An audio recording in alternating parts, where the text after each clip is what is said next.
Hey guys, here we go again. We're talking about figures. And remember the other day you were starting on your drawing and we read the story about the principal's new clothes and you were working on figures, which we're talking about human figures head to toe, so the whole body. And so today I thought it might be fun to expand that idea and move into a sculpture. And so I thought this might be something that most of you have at home. Today we're just going to be using some foil to create a sculpture. Now, tell me if you remember what a sculpture is. Think about it for a moment. I know you got it, right? So the difference between drawing, what we did the other day, and a sculpture. Think about that. What kind of art words do you know? So two-dimensional would be your drawing, and it's just got a flat quality to it. It's not going to stick up. You can show textures, but you're not going to necessarily feel them. And of course, for a sculpture, I'm hoping you remember that that's three-dimensional. So you have length, width, and height. So it gives you a little depth with that. So here's a small little example of what we're going to be doing today, muscles. And I'll show you how to beef this up a little bit more. I wanted to leave it in that form so that you can see. So we're going to talk just a little bit about a couple of, or a few sculptors. And remember, that's what you would call the artist that is creating a sculpture. And most artists don't just do one type of art. So you may remember some of these names. And we're going to go through this a little bit in just a little bit. So the first artist I want to show you, now keep in mind in ancient Greek world, you're going to see some sculptures, and this is where people really got good at their craft. They were practicing every day. They apprenticed with someone. And so many of the statues and sculptures that we see now are attributed to some ancient Greek artists. One in particular, I don't believe any of his work is surviving. However, many people have copied his style and copied his art actually, and so some of those are still standing. And it's Praxiteles, and this is Satyr pouring. And keep in mind when we're talking about ancient Greeks, this is going to be marble. Many times they were so enamored and thought the body was so beautiful, so you're going to see good muscle tone, and they're trying to recreate like that shadow, the pupil in the eye, those kind of things. So when you see that, you're going to see the unique way that they do that with shadows. It's not quite the same as drawing where you have to create the shadows. You're actually looking for the sun or the light, for example, to create those shadows for you. So this is one example. As you're looking for things to art, as you're looking online at artists that create sculptures, keep in mind that some of these aren't clothed because that was the period. So always get your parents' approval before you're looking at certain things. But there's some quite beautiful. Most of them are either go with some ancient Greek mythology, which many of you've studied, or some of them are biblical stories. It's just fun to look through and see what else you can find. This would be an example. The next one would be an example of that biblical art that we were talking about. This is by Michelangelo, or if you will, Michelangelo, and it's called the Statue of David. It's one of the most famous sculptures in the world. It's quite beautiful. And they did use models for these. Sometimes they would use some of the same models. You'll notice that. Also, it's kind of fun to look at paintings and sculptures because some artists actually would use a male model for their work, but they were creating a female. And sometimes you can tell it'll look a little different, or the muscular parts, but it's interesting to see that. This next one is one of my favorite artists. It's Degas. It looks like Degas, but it's Degas. And this is called The Little Dancer. Now, his drawings and paintings are some of my favorites. I love the movement. I love the showmanship. And remember, he did a lot of theater art as well. But this one is a sculpture. Sorry, it's so small, but it's quite beautiful. We are fortunate enough in Memphis to have several museums and things that you can go to. And the Dixon Gallery had some of this work for a little while as well. If you get a chance when we open back up, you need to go on over and see what else you can see. I'm sorry. All right, so this next one is, you probably all have seen this. It's by Rodin, and it's called The Thinker. Been lots of funny kind of toilet paper memes with that lately. All right, and so we're going to get to some that are what we call stylized. Think about that word for a minute, style.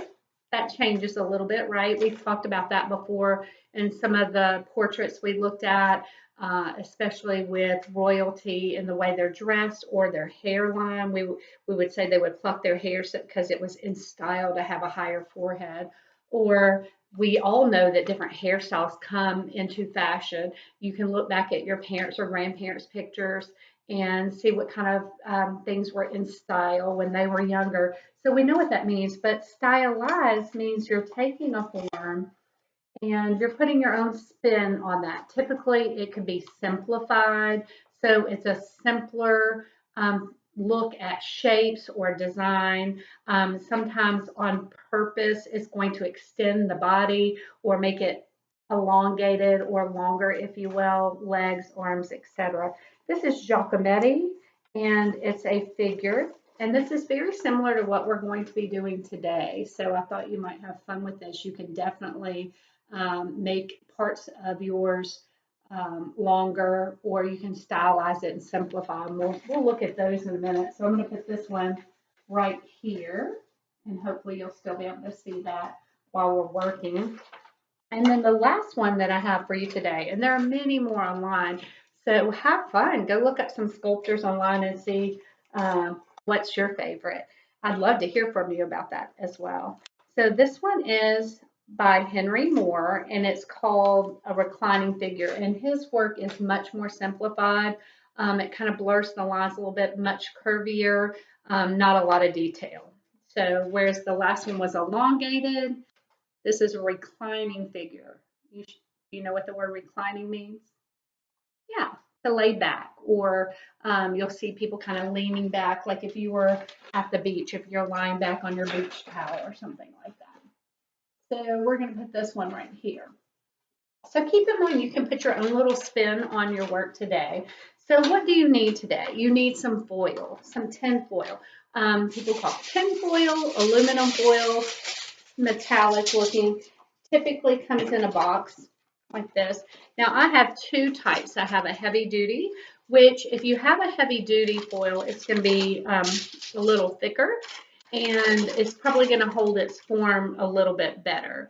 But I also have this other one, and we're going to make one out of each, this box. And so this is just a traditional tin foil, aluminum foil, whichever you have. Now keep in mind, there's a little sharp edge to this when you are working with it. It's got a little sharp edge. It's called a serrated edge, almost like a knife. So you might need your parents' help with this. If you're able to, that's fine. But basically, you're just going to pull up. I would say you're probably going to need at least about 8 inches if you want to make yours a little larger. Sure, the bigger or taller it is, it's going to have a little bit more trouble standing up. There are ways to make a base out of some cardboard if you'd like, and just glue the feet down. That works too. If you have pipe cleaners, you can use those as an armature. An armature is just something that structures or holds it. So you can imagine a pipe cleaner, if you're twisting and then you put the foil around it, you can bend it better. But it works just without it as well. Mine does not have anything in there, and it will stand up somewhat. So we'll talk about that some more in just a minute. So after you've gotten your foil ready, and this could take you a couple tries. It's like anything, you need to practice a little bit first. I do have some suggestions before we start the sculpting part though. So let's take a look. when we're looking at, up a little bit, when we're looking at foil sculptures, we need to think about that word figure. Think about a figure. What is it? A person, head to toe, whole body, right? So what parts do you need for a figure? Think about those in your head for a minute. When you were drawing your figure, your either Mrs. Coleman or Dr. Breeden the other day for your principal's new clothes, you had to have all those parts. We even talked about shapes, remember? So what parts do we need? We need a head, right? We want to start with the head and keep in mind the shape of that. So we're just thinking of general shapes. Could you include hair and things? Of course you could. No problem. You think about how you want to do that, clothing in that way. But these that are a little bit stylized, notice that they don't really show that part. So you might think about that as well. So you're going to need a head, most likely an oval shape. You're going to need somewhat of a neck. So that's going to be, is your neck the same size as your head? No, it's a little bit smaller. So think about pinching that in a little bit or making it a little smaller as you're molding it. You're going to need a body or a torso, if you will, from your shoulders to your waist. So it's going to be your chest and your stomach area, kind of rectangular. Arms, typically kind of a longer rectangle. And then, of course, long, skinny rectangle legs and feet. Your feet are really important because they're going to help hold this up if yours will stand. Sometimes I have trouble making mine stand, so don't worry if you have the same trouble. If you have some extra paper or even extra foil might work, or cardboard. Cardboard's the best. Just cut a little, like part of a cereal box or an old box.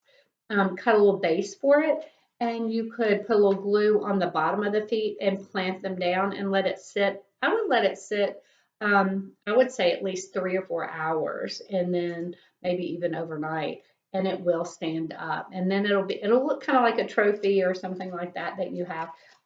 This is paintable. You can use paint on top of foil. It's not going to be those crisp, great colors that you're used to, but I think it looks just as good without them. So just my opinion. You get to do with it what you would like. Since we know all the parts, let's think now, how do you form your figure? If you've ever used Play-Doh, what do you have to do to make something? You could flatten it. That's kind of cookie-like. We've talked about that. If you're making a cookie, that's flat and 2D. But if you want something to stand up, it has dimensions. And so it's 3D. And so it would be the difference of a cookie, like a gingerbread man cookie, and one standing up that actually looks like a person. So be thinking about how you want to form yours. We don't want this to be flat. We want you to have fun with this. Also, when you're thinking about forming, if you were using clay or Play-Doh, you squeeze that together. Now, there's an additive method and a subtractive method. Now, you've probably heard those words before. If you're adding something, what are you doing? Yeah, you're putting two things together, right? And if you are subtracting something, what are you doing? You're taking things away. So if I were sculpting from a big log, a big tree, I'm going to have to use something sharp, obviously, and I'm going to cut pieces away. So I'm taking away from it. That's subtractive. And you could do the same thing. You could subtract parts with clay if you wanted to. You could take parts away. You can carve them away. But you also, because clay sticks together, you can add it to it. So if the nose wasn't sticking out enough, I could put more clay on top, right? Well, in this method, I would call this additive because you can, I suppose if you wanted to, you could cut pieces of the foil away if you needed to. But more than likely, you're going to be squeezing things into the shape that you need it. If it's not quite big enough, you can tear extra pieces of foil and add them to that. So we'll see how that goes. So let's take a look at some of the things we already know. We know how to sketch, and that might be a good idea to draw a figure. Now, this is okay, but that's a little boring, isn't it? So you might be thinking about the way that you want it to look. Gestural. Remember this word. Most of you in second, third, fourth, and fifth grade should know some gestural parts. Remember we talked about gestural earlier in the year, and we were talking about the weight of something, the physical weight, like not just the weight, but how it appears to take up space. So like volume. So if you're talking about showing the volume of something, this would be a quick sketch, and it's kind of scribbly lines. Remember that. So I have one here. So I'm going to start with kind of scribbly motions, and you're just trying to get it to take form. So there's some shoulders, chest, torso, and kind of tummy area. If it's muscular, definitely you can show that. So these scribbly lines are definitely going to show some movement. Maybe he's has this leg out, so there's his hips and thigh and knee and calf area, and the foot is kind of planted right here. And then maybe this one is kind of going this way, but the knee is bent, and we see the calf this way and the leg out this way. So remember, this gestural, this scribble-like motion is going to give you the weight or volume of the figure that you're trying to draw. And so you may want to sketch a couple of these ideas before you actually create. Just trying to see, what do you want yours to be doing? Keep in mind, for something to be balanced or stand up, you probably don't want to have it on one foot. You're probably going to want to have 2 feet, or at the very least make that thick enough on that one foot that it's going to hold that up. So my recommendation is have it on 2 feet. So we know about sketching and gestural action. What action? Do you want it to look like it's bowling, dancing, dabbing, something like that? So you kind of have to think, maybe you get somebody to model that for you. Maybe your mom or your dad or grandma, or maybe your brother or sister or cousin. Say, hey, will you show me how it looks when you do this, and I can sketch it, and then they could do the same for you. So then you have that. And of course, the last thing I really want you thinking about when you're working on your sculpture is balance. Balance, we know when you're on a balance beam and you're trying to balance yourself, well, think about trying to make this stand up. It's top heavy, it wants to tip.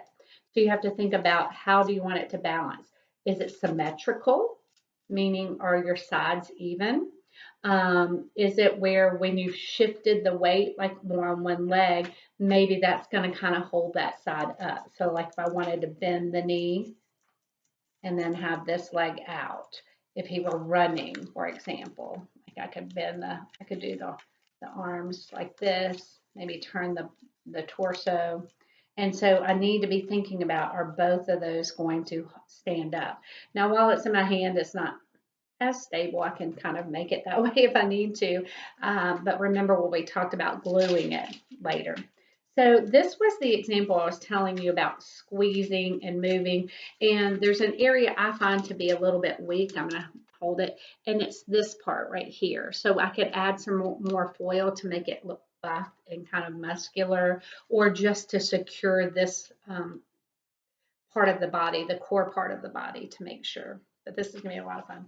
So let's get started and keep these things in mind. So I have the 2 pieces right here. I'm going to start with the thinner one right now because I made this one out of the thicker foil. So we're going to see how this works. Now, if you're looking at a piece of foil like this, we need to start with the head. And so what I think you would want to do is kind of tear a little bit here. The head is obviously going to be smaller than the body. So notice what's happening. I'm keeping this attached. Do you see the 2 pieces right here? So we're going to make the head out of this. So I'm just going to crimp or crumple or kind of maneuver this, squeezing it. See how small this foil gets? So this won't be large. So I'm making an oval shaped head. The neck will be under, so I'm going to squeeze in. I don't have to worry about facial features, but you could if you wanted to. So these are going to be the arms. So moving toward the middle of the body right here. You don't want to tear all the way across the middle, but if you do make a mistake, you can add foil to this. So I've made a tear like angel wings almost, right? Here and here. So I'm going to crumple these together, like I'm pushing them down and together to make long. Did you see this part that's kind of hanging off? I squeezed it toward the middle to make it stronger. You can feel that. So I'm going to make the hands. And the other one I made it look like fists, more like a square. And this I'm making tinier ovals at the bottom too. And we know that the lower arm is not as muscular as the upper arm, but you can always squeeze it back and add more. I'm going to do this on both sides.